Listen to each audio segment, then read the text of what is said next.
अस्सलाम वालेकुम। अब हमारा मैथ का टॉपिक है। मैथ के टॉपिक में उन्होंने कहा है कि वैल्यू को राउंड ऑफ करना है। राउंड ऑफ का मतलब सबसे पहले हम समझ लेते हैं। हमने लिखना है कि राउंड ऑफ होता है कि करीब वैल्यू कौन सी है, सबसे करीब वैल्यू कौन सी है। इसमें आएगा हंड्रेड्स। अगर हंड्रेड्स में पूछे नियरेस्ट टू 100, अगर वो कहें कि 100 के करीब वैल्यू बताएं किसके करीब है, इसका मतलब होता है कि 100 के करीब है, 200 के, 300 के, 400 के, इस हिसाब से रेंज चलेगी।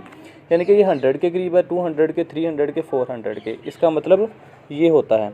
अब अगर वो 10 के करीब पूछें कि नियरेस्ट टू 10, इसका क्या मतलब होता है? इसका मतलब होता है कि ये किसके करीब है, 120 के, 130 के, 110 के, 140 के। यानी कि पहले हमने हंड्रेड्स में बताया था कि 100, 200, 300, तो अब हमने अगर वो 10 में पूछें तो हमने बताना है 110, 120, 30, 40, इस तरह रेंज में जाना है। तो सबसे पहले एग्जांपल नंबर 1 देखते हैं। तो 285 टू द नियरेस्ट 100, हमने बताना है कि 285 हंड्रेड्स में किसके करीब है, 200 के, 300 के, 400 के।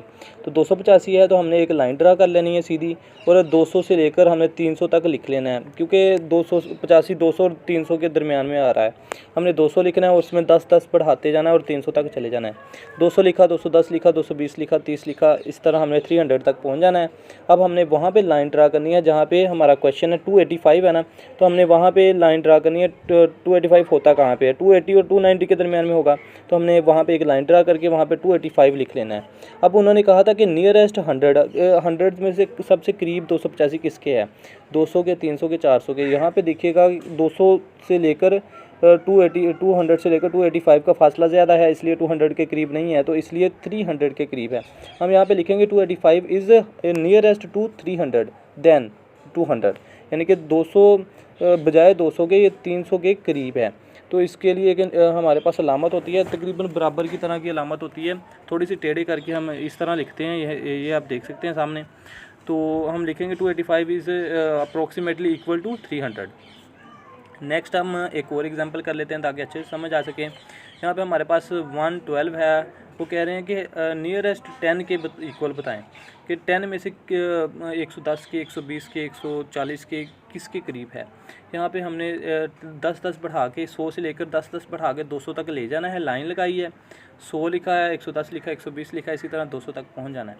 अब हमने 112 ड्रा करना है कि 112 आता कहाँ पे है। 112 110 के बाद आता है, तो 110 की कुछ लाइन के बाद हमने एक लाइन लगानी है और 112 लिख देना है। तो हमने नियरेस्ट 10 के इक्वल बताना है कि किसके करीब आ रहा है, 120 के करीब आ रहा है या 110 के ज़्यादा करीब है। तो यहाँ पे देखिएगा 110 के ज़्यादा करीब आ रहा है 112, तो हम कहेंगे 112 इज़ नियरेस्ट टू 110 देन 120। तो यही उसी तरह हमने अलामत लगाई और 110 के करीब बता दिया। 746 नियरेस्ट टू 10 एंड 100, यानी कि हमने जो 746 है, हमने ये भी बताना है कि ये 10 में किसके करीब है और 100 में किसके करीब है।